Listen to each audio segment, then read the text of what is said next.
So what will the childcare package mean for Australian families? If you look at this graphic, it explains who gets how much of a subsidy, and you'll see there that most low and middle income earners will get higher subsidies than they do now. The biggest change to this package we've learnt today, though, is the decision to scrap subsidies altogether for families earning more than $350,000 a year. I'm just being told we don't have that graphic. We'll try and get that up for you very shortly. We have seen that idea to scrap subsidies for higher income families earning over that $350,000 benchmark was the result of negotiations with the Senators Darren Hinch and David Leyonhjelm.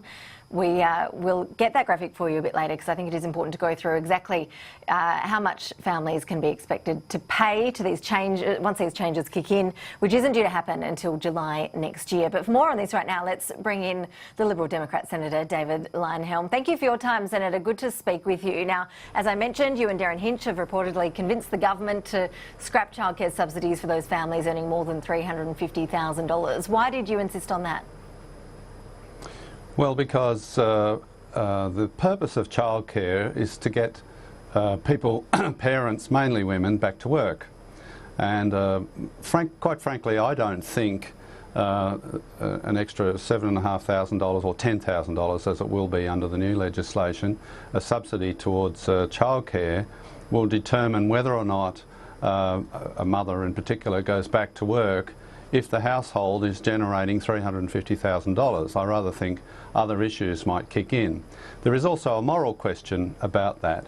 A household generating $350,000 in income, receiving money from taxpayers, that tax that's contributing to that childcare subsidy is coming from people who almost guaranteed don't earn even remotely like $350,000.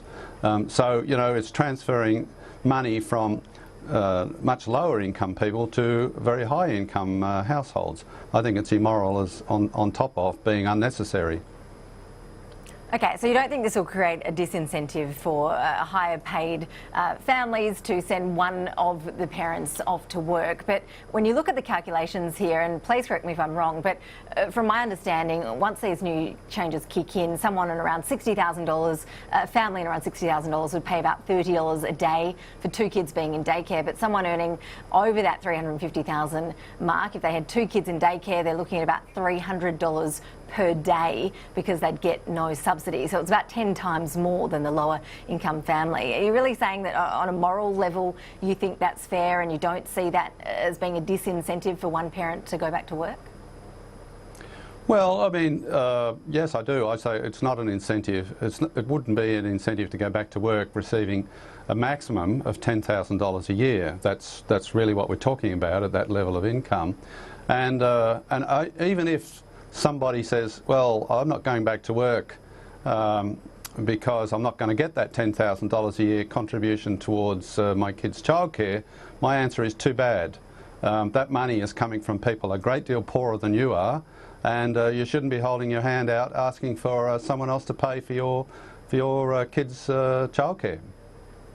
So again, isn't this though really looking at quite a small percentage of families and therefore wouldn't actually add too much to that savings total?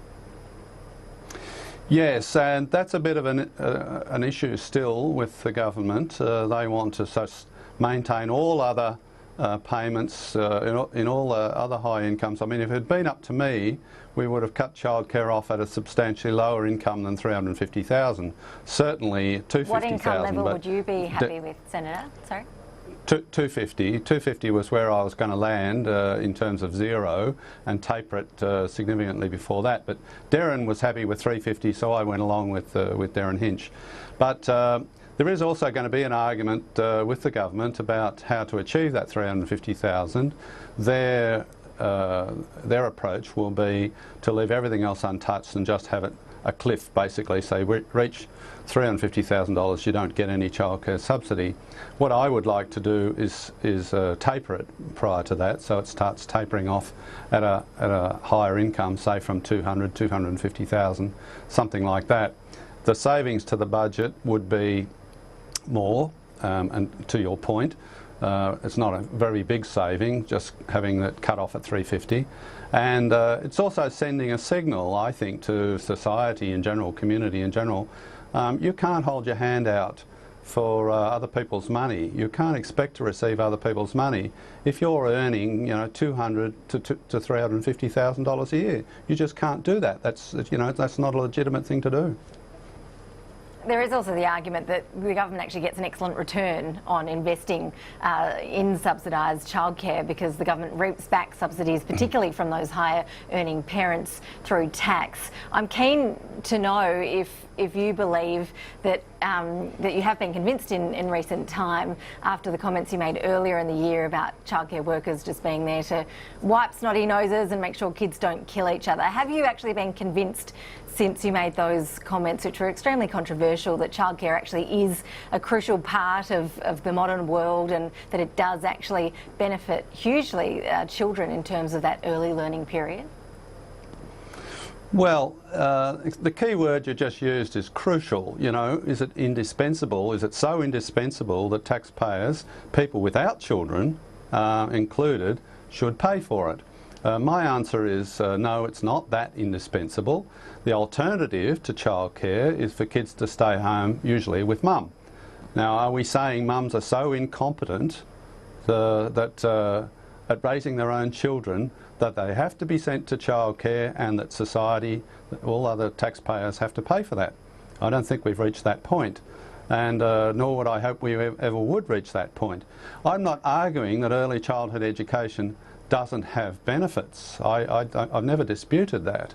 What I'm arguing about is whether or not we can ask taxpayers to pay for anything more than the equivalent of what mum would provide to allow her to get back to work and keep the kids from having snotty noses and killing each other. Surely we're not anywhere near the point, though, of suggesting that women are incompetent to stay at home and look after their children. It's not really anything to do with an ability to look after a child, surely. It's about getting women back into the workforce. And we've seen study after study telling us that we need to do that for our economy, that this isn't just a problem for parents. It's certainly not just a problem for women. This is a problem for the entire economy, because we'd see billions poured back into the economy if we did increase our rate of working women in this country, which is very low when you look at how many women are only in the workforce at a part-time level. I accept that argument, and you know, so even though you know, parts of me would like to say, well, you have children, you make a choice, you don't expect other people to pay for that choice. If we are going to have childcare, and there is an economic benefit, even if not a social benefit, if there's an economic benefit of getting women back into the workforce, paying taxes and consuming and all that sort of thing, which ones are the ones that other people should pay for? And the way the government is directing its new childcare package, which is towards the lower end of the spectrum in economic terms, so getting more people, more women back into work who are at the lower end of the spectrum, the ones who make a straight-out economic equation. Am I actually going to make more money from going back to work than if I stay home because of the cost of childcare? I've had plenty of women say to me, it's really not worth my while going back to work because the cost of childcare would just chew up all of my pay. Now, they're the ones that I feel sorry for. They're the ones who do want to go back to work, and if we are going to have childcare paid for by other people, they're the ones I'd like to help. Now, that's the good aspect about the government's package. That's why I'm not completely condemning it out of hand. The government has also announced it's going to freeze the rates of family tax benefits for 2 years from July 1. Do you think that's going to lead to much pain for families receiving that benefit at the moment? Well, there may well be people at the lower economic end who rely a lot on family tax benefits to boost their budget. But the reality is also with family tax benefits, it's not all that well means tested. It's another one of my big complaints. Middle class welfare is found right throughout our welfare system. Welfare is supposed to be for low-income people, poor or those who are in danger of becoming poor, or people we define as poor, not for those who are comfortably off, who just think they could do a bit better.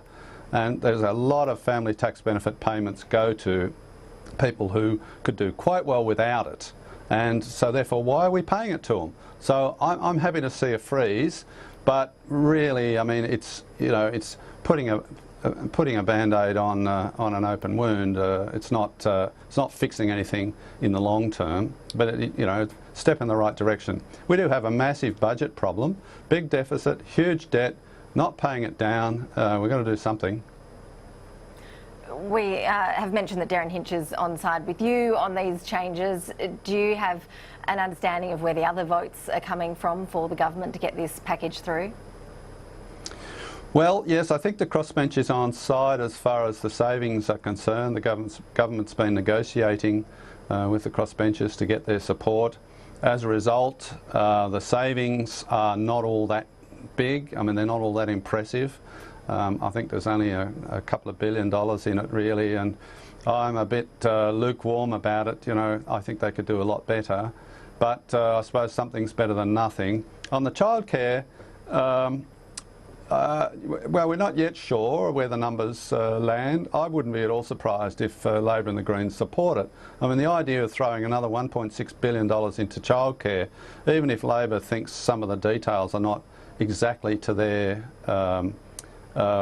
expectations, you know, that's something that Labor and the Greens you would have to think would jump at it. I can't see them rejecting it, quite frankly. I think they'll have a big grumble about it and then vote for it.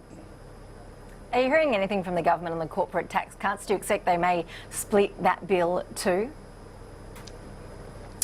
No, they haven't been saying. They just checked my position on it this week. But no, they haven't said anything about any legislation coming forward on that front, and I imagine that's because they're assuming the numbers aren't there. There seems to be a bit of how can I call it, economic unrealism, particularly amongst some of my crossbench senators. They think the idea of reducing taxes is a good idea, except for the people who pay taxes. So you know, I can't explain it. Senator David Leyonhjelm, thank you for coming in and joining us on PM Agenda. We'll watch with interest in the Senate this evening to see how that all ends up. Appreciate your time.